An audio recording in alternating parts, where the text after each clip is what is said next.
c'est avec vous tous, c'est Thibaut Texer. Bonjour Thibaut. Bonjour Apolline, bonjour à tous. Le burkini sera-t-il autorisé dans les piscines de Grenoble? La question devrait être à l'ordre du jour du prochain conseil municipal de la ville. Les négociations se poursuivent à gauche en vue des législatives. Tractation également dans le camp de la majorité. Puis une star de la NBA bientôt en équipe de France de basket, Joel Embiid, entame les démarches administratives pour obtenir la nationalité française.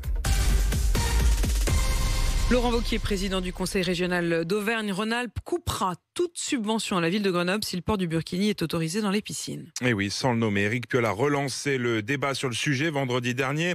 Dans une lettre adressée au président de la République, le maire explique sa volonté de veiller à ce qu'aucun règlement intérieur d'aucun équipement public ne constitue une injonction ou une discrimination dans sa ville.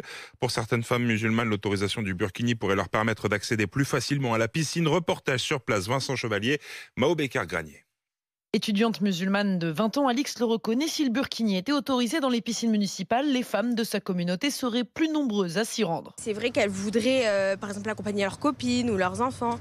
Donc c'est sûr que ça peut être un frein. Ça va se remplir s'ils l'autorisent. Et au-delà du règlement modifié, ce serait un signe d'ouverture envoyé par les autorités. On dit souvent que les femmes voilées, elles sont pas assez impliquées dans la société, elles sont pas représentées dans le milieu du sport ou autre. Mais justement, on leur interdit l'accès indirectement en leur empêchant de porter le voile ou le burkini ou autre. Mais au sein de la mairie, la réouverture de ce débat crée de l'animosité. Pas question pour l'opposition d'autoriser le burkini. Il s'agirait d'un retour en arrière, explique Delphine Bons, élue du Modem. On a des femmes qui revendiquent une tenue au motif religieux, alors qu'en fait, ce n'est qu'un instrument du patriarcat. Les Grenoblois ne veulent pas être cette ville qui aura autorisé le burkini. Ça met un coup de canif dans la laïcité à la française. Les élus d'opposition demandent d'ailleurs la tenue d'un référendum sur le sujet.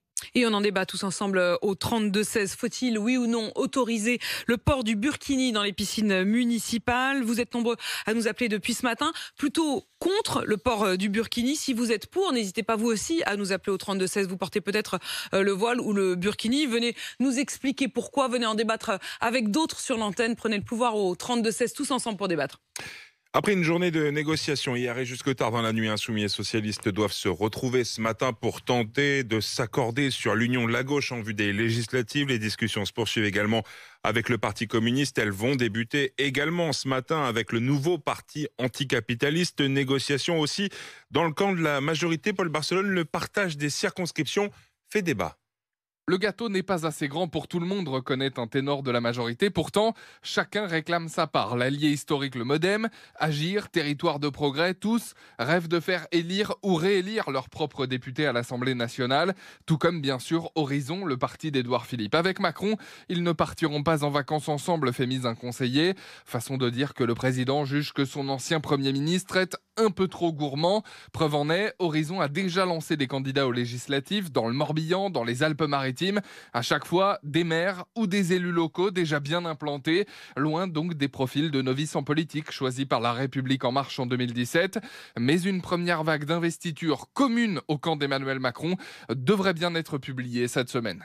Paul Barcelone du service politique de RMC. Au 69e jour de guerre en Ukraine, le Premier ministre britannique Boris Johnson prendra la parole en visioconférence ce mardi devant le Parlement ukrainien.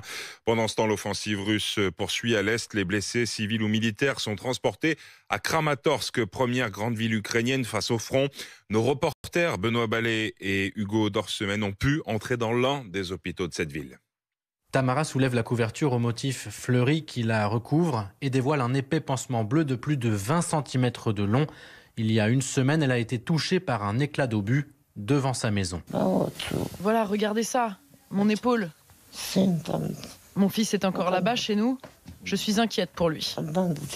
Tamara habite Liman, un village sur la ligne de front. Elle a été soignée par Andrei, un jeune infirmier de 24 ans. Oui, elle va s'en sortir. Si ce n'est pas nous, qui va aider ces gens? C'est notre devoir. Si on ne le fait pas, la plupart vont mourir.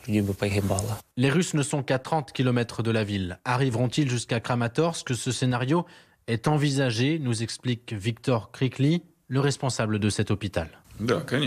Oui, bien sûr, on a rencontré les autorités. Le maire nous assure qu'il a préparé des bus pour une évacuation, Donc j'espère que ça se passera comme prévu. Restés jusqu'à la dernière minute, la majorité des soignants n'ont pas voulu prendre ce risque et sont déjà partis. Ils étaient 400 avant la guerre, ils ne sont plus que 160 à se relayer dans ces couloirs froids auprès des patients blessés. Et puis notez que l'UEFA a décidé de suspendre des compétitions européennes les clubs de football russe pour la saison 2022-2023. Le foot, justement, Liverpool à 90 minutes d'une finale de Ligue des Champions. Les Reds se déplacent ce soir sur la pelouse de Villarreal. À l'aller, les hommes de Jürgen Klopp s'étaient imposés 2-0. Match à suivre ce soir sur RMC dès 21h à la radio et à la télévision sur RMC Sport. Et puis c'est une information à RMC Sport.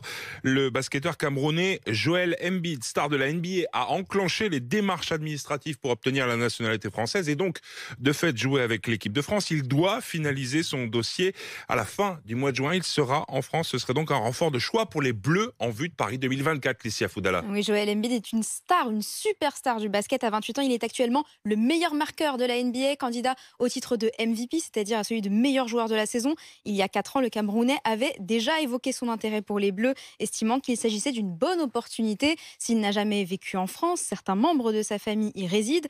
Dans le règlement de la Fédération internationale de basket, un seul joueur naturalisé par équipe nationale est autorisé. Ce serait donc une première dans l'histoire de l'équipe de France. En obtenant sa nationalité, le pivot de Philadelphie deviendrait directement sélectionnable. Un renfort de choix pour Vincent Collet à 4 mois de l'Euro, 1 an du Mondial et surtout à 2 ans des Jeux Olympiques qui se tiennent à Paris.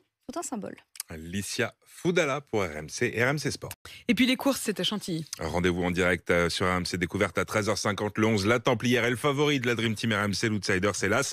Mister Nino, le 11 est l'As. C'était le journal de Thibaut Texer, 7h38 sur RMC.